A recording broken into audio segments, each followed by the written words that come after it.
Welcome back ناظرین. ابھی تھوڑی دیر پہلے آپ نے حکومت کا موقف جانا بجٹ کے حوالے سے.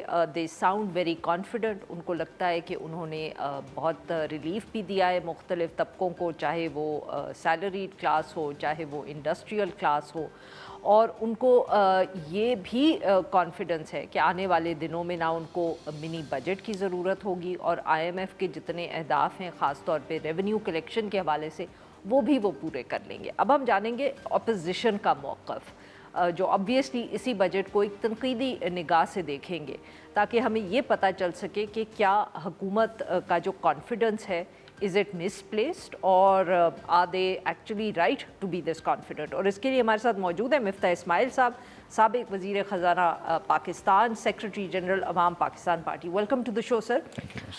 سر, آپ کے آنے سے پہلے ہم بلال کیانی صاحب سے گفتگو کر رہے تھے تو ہی فیلٹ کہ بہت اچھا حکومت نے ایک بجٹ پریزنٹ کیا ہے کیونکہ وہ بہت ریلیف بھی دے پائے ہیں لوگوں کو, اور ان کا یہ بھی خیال تھا کہ وہ اسی بجٹ کو جس کو کہتے ہیں نا اسموتھلی چلا لیں گے without imposing any more taxes, without bringing in any money budget. آپ اتفاق کریں گے اس کے ساتھ؟ بٹ پہلے اگر صرف بجٹ پہ ہی بات کریں کہ do you think it's a good budget, let's start from hair.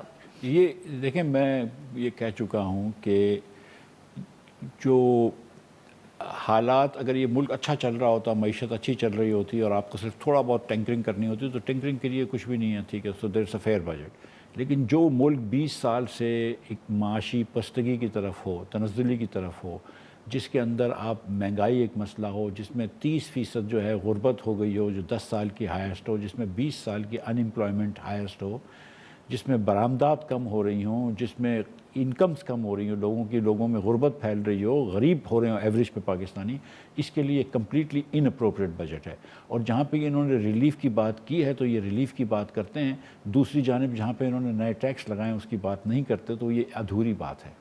اچھا سر, اگر صرف ہم یہ بات کر لیں پہلے کہ انہوں نے جو ریلیف دیا ہے, let's look at it salaried class پہ اور انڈسٹری پہ, اس کو آپ کس طرح دیکھتے ہیں؟ Then we can move to the new taxes. دیکھیں, سیلریڈ کلاس پہ جو سرچارج لگایا تھا 3 سال پہلے ڈار صاحب نے, وہ تو سیلریڈ کلاس کا استحصال تھا, مطلب وہ تو بالکل کوئی مورل جسٹیفیکیشن بھی نہیں تھی, اکنامک جسٹیفیکیشن بھی نہیں تھی, وہ اچھا ہوا انہوں نے ختم کر دیا.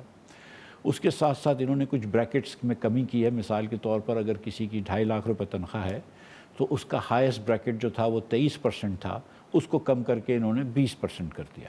اب ہوتا یہ ہے کہ کیونکہ مہنگائی اتنی زیادہ ہے تو عموماً لوگوں کی تھوڑی تھوڑی تنخواہ بڑھتی ہے, چلو مہنگائی کے تناسب سے نہ بڑھے لیکن پھر بھی تنخواہ بڑھتی ہے. تو اگر 11% مہنگائی اور 10% تنخواہ بڑھ گئی اور آپ کی تنخواہ 2,75,000 ہو گئی تو آپ پھر 20% کے بریکٹ میں نہیں رہیں گے, آپ کا ٹاپ بریکٹ جو ہے وہ 25% ہو جائے گا. اسی لیے جب کہ یہ کہتے ہیں کہ ہم نے 50 ارب روپے کا ریلیف دیا ہے, اگر ان سے پوچھو کہ پیسے کتنے جمع کرو گے, 600 جمع کرو گے تو 500 550 جمع کرو گے, بولتا نہیں, اس سال 600 کیا, اگلے سال 700 کریں گے سیلریڈ کلاس. جی, اور اگر ریلیف نہیں دیا تو 750 کرتے. سو یہ اس طرح ریلیف دیا انہوں نے کہ ہم 750 کر لیتے تو ہم نے 700 کیے ہیں. اور سر اب اگر سو آپ بیسکلی یہ کہہ رہے ہیں کہ کیونکہ جو تھوڑا مطلب کہ ٹیکس کم کیا اس کی وجہ سے اگلا جو سلیب ہے اس میں لوگ چلے جائیں گے اور پھر ان کا ٹیکس وہاں بڑھ جائے گا, کیونکہ مہنگائی ہوتی ہے تو مہنگائی سے تو لوگوں کی تنخواہ بڑھتی ہے, ریئل تنخواہ نہیں بڑھتی. دیکھیں 2014 سے 2018 اور 2018 سے 2024 میں پاکستانیوں کی ریئل انکم کم ہوئی ہے, انفلیشن ایڈجسٹڈ. لیکن کیونکہ آپ کا ٹیکس نامنل نمبرز پہ ہوتا ہے, جو آپ کی تنخواہ ہوتی ہے اس کی, تو آپ کا ٹیکس زیادہ لگتا ہے, لیکن اب اس تنخواہ سے آپ اتنی چیزیں خرید تو نہیں سکتے. نہیں, بالکل بھی نہیں. اچھا سر, اور انڈسٹری پہ جو انہوں نے ریلیف دیا, انڈسٹری پہ ایک تو ایکسپورٹرز کو انہوں نے ریلیف دیا, جو میں سمجھتا ہوں ایک دم ٹھیک کیا, کہ ان کا سپر ٹیکس لیتے تھے. یہ 2 سال سے ہم کہہ رہے تھے کہ یہ تو بیوقوفی ہے کہ جو زیادہ ایکسپورٹ کرے گا اس کے اوپر آپ زیادہ ٹیکس لے رہے ہیں, تو یہ پاگل پانا تھا, وہ ختم کر دیا. باقی انہوں نے انڈسٹری کے اوپر 2% سپر ٹیکس کم کیا, یعنی کہ 60 سے اب 58% ہو گیا, تو حاتم طائی کی قبر پہ ہی لات ماری ہے. تیسری جو چیز انہوں نے کری ہے وہ یہ حکومت کا ہر مرتبہ یہ ایک شیوا ہوتا ہے, اور آپ نے اس کے بارے میں ایک بڑا اچھا مضمون بھی لکھا ہے آج صبح ڈان میں, کہ جس کے تحت انہوں نے یہ کیا ہے کہ کنسٹرکشن انڈسٹری کو دینے کے بہانے سے یا دینے کی وجہ سے ریئل اسٹیٹ انڈسٹری کو انہوں نے ود ہولڈنگ ٹیکسز میں کمی کر دی. اب یہ تھوڑا سا, اگر آپ یہ چاہ رہے ہیں کہ کنسٹرکشن انڈسٹری چلے اور اس سے 40 انڈسٹری منسلک ہیں وہ چل جائیں, تو پھر کنسٹرکشن انڈسٹری کو بریک دے دیتا نا, پھر ریئل اسٹیٹ کو کیوں دے دیا؟ لیکن ریئل اسٹیٹ دے دیا تو فائلوں کا بزنس اور ہو جائے گا. صحیح, اور وہ ہمیشہ ایک جس کو کہتے ہیں کہ ایک ان پروڈکٹیو سا سیکٹر ہے. Now let's talk about the new taxes.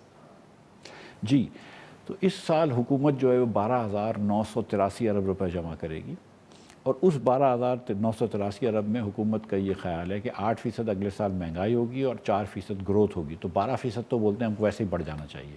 تو یہ 12% کیا بڑھنا جانا چاہیے؟ آرگینک گروتھ اس کو کہتے ہیں, کہ کیونکہ مہنگائی ہو جائے گی ملک میں 8%, تو 8% ہم کو زیادہ ٹیکس ہوگا. یعنی کہ جو مثال کے طور پر اگر 20 روپے کے ٹوتھ پیسٹ پہ ان کو 3 روپے 60 پیسے ملتے تھے, تو اب 25 روپے کے ٹوتھ پیسٹ پہ ان کو 4 روپے 50 پیسے ملیں گے. تو بٹ سر یہ تو آپ ازیوم کر رہے ہیں نا کہ ٹوتھ پیسٹ کی قیمت بڑھے گی.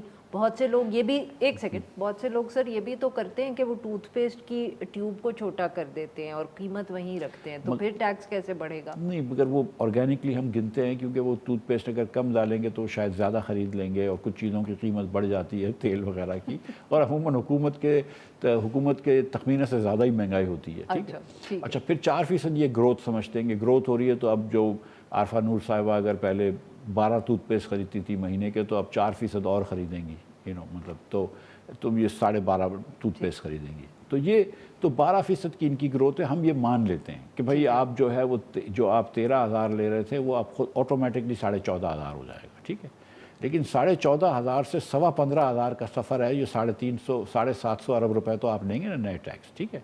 پھر اس کے بعد آج سیکرٹری فائنانس صاحب نے یہ فرمایا ہے سینٹ کے اندر کہ جو ہم ٹیکس بریک دے رہے ہیں جو کہ 360 ارب روپے کا, اتنے بھی نئے ٹیکس لگائیں گے. اچھا, تو وہ مطلب کہ بریک کیسے ہوا سر؟ مطلب یہ کہ بریک آپ نے سیلری کلاس کو دے دیا, ریل اسٹیٹ کو دے دیا, ایکسائز ٹیکس آپ کو پتہ ہے بزنس کلاس پہ کم کر دیا ہے, فرسٹ کلاس پہ کم کر دیا ہے. وہ جو ایئر ٹکٹس, اگر کوئی ہیرٹس پہ جا کے لندن میں جا کے اپنے کریڈٹ کارڈ سے چیزیں خریدتا ہے تو اس کو کم فی ٹھکے گی, تو اس کو آپ 5.5% کی جگہ آپ 0.5 پڑے گی. تو ان کے لیے آپ نے آسان کر دیا ہے کچھ. That is basically a concession for the rich people of Pakistan, I would say. جی. تو اس کے اندر جب یہ آپ نے بریک دیں تو آپ نے کہیں ٹیکس بڑھائیں. اب ٹیکس کہاں بڑھائیں؟ مثال کے طور پر آپ نے یہ کہہ دیا کہ جو ٹوتھ پیسٹ ہے, اور ٹوتھ پیسٹ کی بات کر رہے ہیں, کہ جو ایک کمپنی جو تھی وہ 20 روپے کی بیچتی تھی اور اس پہ 3 روپے 60 پیسے ٹیکس دیتی تھی, اب وہ کمپنی جو ہے وہ اگر وہ ریٹیل 30 روپے کی ہوتی ہے تو اس پہ 5 روپے 40 پیسے ٹیکس دے گی, اور کمپنی اپنے اسٹیج پہ دے دے گی. تو 5 روپے 40 پیسے جب کمپنی دے گی, اور کیونکہ کمپنیاں جو ہیں وہ ٹیکس نہیں دیتی, صرف جمع کرتی ہیں, تو 1 روپے 80 پیسے کمپنی اس کی پرائس بڑھا دے گی. یعنی کہ مجھے اب ٹوتھ پیسٹ جو ہے وہ 1.5 روپیہ مہنگی پڑے, 1 روپے 80 پیسے. 1 روپے 80 پیسے. تو تھوڑی سی اس کے, ہاں, اب تھوڑی سی ظاہر ہے 2 روپے ہوگا. اب تھوڑی سی مطلب کہ سر میں آئی ایم سوری, میں اب یہ 80 پیسے اور یہ وہ, میرا تو حساب بہت کمزور ہے, اس لیے تو میں تو راؤنڈ آف ہی کروں گی نا. اگر آپ اس کو 1 روپیہ 40 کہتے تو میں کہتی کہ وہ. آپ جب اسکول میں انگریزی سیکھ رہی تھی تو میں حساب سیکھ رہا تھا, تو مطلب تھوڑی میری انگریزی کمزور ہے, آپ کا حساب کمزور ہے تھوڑا سا, تو برابر میرا تو سر بہت ہی حساب کمزور ہے. بٹ میں تو اس بات پہ اعتراض کرنے والی تھی کہ آپ نے یہ اچھا ازیوم کیا کہ ہم دونوں اسکول میں ایک وقت میں تھے. نہیں, آپ جب بھی اسکول میں تھے تو, لیکن آپ کے حساب سے میری انگریزی اچھی ہے. جی سر, میرا حساب بہت کمزور ہے. ہاں, تو اب اس کے بعد ہم نے, کیونکہ یہ چیزیں مہنگی ہو جائیں گی, آپ دیکھیں گے کہ جولائی اور اگست کے اندر 1 ٹائم انکریز آئے گی قیمتوں میں, کیونکہ آپ نے ریٹیلرز, آپ نے اس کو اسکیجول 3 بولتے ہیں, کہ اسکیجول 3 آپ نے بڑھا دیا, اس کے اندر بہت ساری آئٹمس ڈال دی. اسی طرح آپ نے ڈسٹریبیوٹرز کے اوپر آپ نے جن کو سوا پاؤ فیصد ٹیکس لگتا تھا, 0.25%, ان کے اوپر آپ نے 1.25% ٹیکس لگا دیا, تو 1% ڈسٹریبیوشن کاسٹ بڑھ گئی, وہ بھی ظاہر ہے کہ پاس آن ہوگی پرائسز میں. اسی طرح آپ نے ہول سیلرز کے اوپر جو ہے 0.25 سے 0.5 ود ہولڈنگ کر دیا. یہ ساری چیزیں جو کاسٹ ہے نا, یہ لوگ بیئر کریں گے. جی ناظرین, یہاں پہ لیتے ہیں ہم ایک چھوٹی سی بریک.